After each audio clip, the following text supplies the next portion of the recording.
কোনো সিনেমা বা সিরিয়ালের কোনো পুরস্কার আমি আজ অব্দি নিইনি। এটা আমার থিয়েটারের পুরস্কার। এই পুরস্কারটা 2021-এ এটা বিশিষ্ট অভিনেতা হিসেবে 10,000 টাকা এটা আমি নিয়েছিলাম। मेरा सफेद तुरंत खुले, भरपूर झाग दे और इसकी स्मार्ट साइंस दे स्मार्ट केयर और फ्रेशनेस। मेरी चॉइस मेरा सफेद। তারপরে এইসব পরিস্থিতি নক্কারজনক এবং আমার কোথাও একটা মানে না ভার মনে হচ্ছে, জানো, এই পুরস্কারটা মনে হচ্ছে ঘাড়ের ওপর চেপে আছে। তা আমি কিছু বলছিলাম না, কিন্তু তারপরে যখন ওনাদের একজন বিধায়ক কথা বললেন যে এগুলো কি ফেরত দেবেন, তখন আমি একটু নড়ে চড়ে বসলাম। বললাম যে কি বলছে, এটা অত্যন্ত গ্লানির সাথে আমাকে মুক্ত করে দিন, আমি এই ভার বইতে পারছি না, এটা আমি ফেরত দিলাম। পরিপ্রেক্ষিতটা দীর্ঘ, বেশ কিছুদিন ধরেই নানা কারণেই খুবই বিরক্ত হয়ে আছি বর্তমান প্রশাসনের ওপরে। সারা রাজ্যের মানুষ, সারা পৃথিবী থেকে মানুষ রাস্তায় একটি মেয়ের, আমাদের মেয়ের বিচার চেয়ে। তারপরে ওই আগুনে ঘি দেওয়ার মতো মাননীয় কাঞ্চন মল্লিক যেভাবে আমাদেরকে বললেন যে আপনারা কি বেতন নেবেন না, সরকারি পুরস্কার নেবেন না, নিয়েছেন তো। আর তার যা শরীরী ভঙ্গিমা, সেটা এত কুৎসিত এবং কদর্য, আমার মনে হয়েছে যে আমি যেন প্রশাসনকেই দেখতে পাচ্ছি। আমি যদি প্রশাসনের চরিত্রে অভিনয় করাই কারোকে, তাহলে তিনি সেটা। স্বাধীনতা সংগ্রাম যখন হয় তখন তো বিভিন্নভাবে সবাই তাতে পার্টিসিপেট করতেন, যার কাছে যা আছে তিনি সেটা দিয়ে দিতেন, উৎসর্গ করতেন। আমার এই পুরস্কারটাও তেমনি। আমি আমার এই আগামী প্রজন্মকে আমার পুরস্কার ছেড়ে দেওয়াটা উৎসর্গ করলাম। আমরা রাস্তায় নামিনি, রাস্তায় না সোজা হয়ে দাঁড়িয়ে আছি।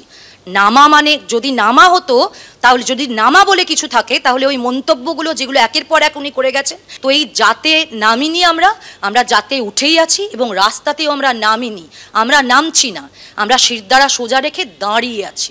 দাঁড়ানো আর নেমে যাওয়া দুটো এক কথা নয়। শিরদাঁড়া সোজা রেখে কিভাবে প্রতিবাদ জানাতে হয়, একের পর এক পুরস্কার পদ প্রত্যাখ্যান করে সেটাই বুঝিয়ে দিচ্ছেন শিল্পীরা। গত 1 তারিখে তৃণমূল বিধায়ক কাঞ্চন মল্লিকের মন্তব্যেই এভাবে প্রতিবাদের ঝড় ওঠে। কি বলেছিলেন তিনি, দেখুন। আজকে এই আন্দোলনের নাম করে ডাক্তারেরা কর্মবিরতি করছেন। তা যারা কর্মবিরতি করছেন শাসক দলের বিরুদ্ধে বা বলছেন, তারা সরকারি বেতনটা নিচ্ছেন তো না নিচ্ছেন না? মানে আমার প্রশ্ন। অনেকেই শুনছি সরকারি দুর্গাপুজোর অনুদান নেবেন না বলেছেন। সেটা তাদের ব্যক্তিগত মতামত, ব্যক্তিগত সিদ্ধান্ত। ভালো, বোনাস টোনাস যে হয় তো সরকারি, সেটা নেবেন তো না নেবেন না? মানে মানে আমি এমনি প্রশ্ন। আচ্ছা ধরুন যারা বলছেন এই আমাদের ফেটার নিয়ে এদিক চারিদিক থেকে, তারা যারা সরকারি কোনো পুরস্কার বা ইত্যাদি নিয়েছিলেন, তারা ফেরত দেবেন? বলুন, ফেরত দিয়ে। নাট্যকার শিল্পীদের পুরস্কার প্রত্যাখ্যান নিয়ে জবাব দিয়েছেন ব্রাত্য বসু। শিক্ষামন্ত্রী তিনি বলছেন, নাটকের যিনি পুরস্কার ত্যাগ করছেন তিনি বামফ্রন্টের প্রার্থী ছিলেন, তারপরও নাট্য একাডেমি তাকে পুরস্কৃত করেছে। এমনই মন্তব্য শিক্ষামন্ত্রীর। কেন্দ্রীয় স্তরে যদি এমন কোনো ঘটনা ঘটে, তাদের কাছে কেন্দ্রীয় সরকারের পুরস্কার থাকলে ফেরত দেবেন তো? পুরস্কার ত্যাগ নিয়ে মন্তব্য শিক্ষামন্ত্রী ব্রাত্য বসু। একই সঙ্গে এর পাশাপাশি আপনাদের সামনে রাখবো শিক্ষা প্রতিমন্ত্রী, কেন্দ্রীয় শিক্ষা প্রতিমন্ত্রী সুকান্ত মজুমদার, তিনি কি বলেছেন।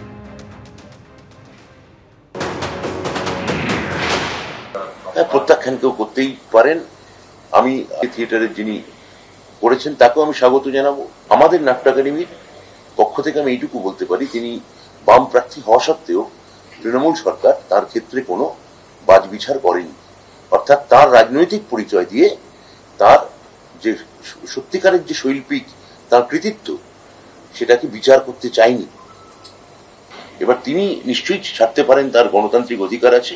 আমাদের দিক থেকে এটাই আশ্বস্ত হওয়ার বা এটাই নিজেদের আমাদের ক্ষেত্রে সান্ত্বনা যে আমরা তার ক্ষেত্রে কোনো রাজনৈতিক বিচার করিনি, এইটুকু বলতে পারি। সবার অধিকার আছে, সবার অধিকার আছে, এবং আমি তাদের ক্ষেত্রে কোনো রকম কোনো তির্যক মন্তব্য, কোনো নিন্দাসূচক মন্তব্য, কোনো খারাপ মন্তব্য এই ধরনের আমি করতে করবোই না।